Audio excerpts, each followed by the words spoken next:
Damlag lang, opisyal nga nagbukas ang Culinary Festival 2010 nga ginpasakupan sa mga nagkalain-lain nga mga culinary schools sa Iloilo.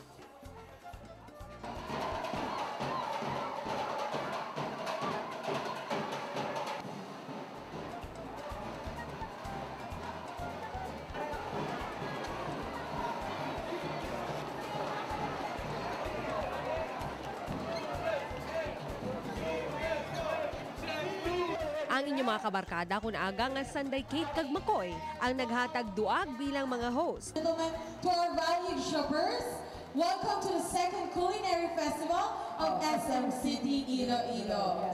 Nang dinapit naman nga bisita ang station managers ng GMA Iloilo nga si Mr. Jonathan Cabillon. To all the participants in this activity, thank you very much for coming over. And of course, SM City Iloilo for inviting GMA to be a part of this activity. Again, I'd like to thank all of you for participating in this event, and may the best team win. Good luck to all of you, and I'd like to say to all the participants, let's get ready to cook. Pero ang naghatagid sang thrill amo ang main ingredient nga dapat present gid sa tanan nga pagalutuon sa mga nagapasakop, ang coconut meat.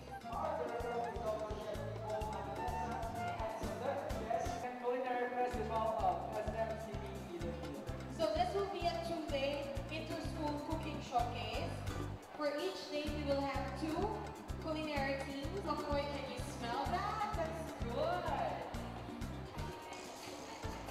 The third year, it will still be out. Yes.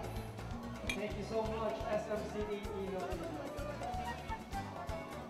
I hope we get to taste what the culinary team.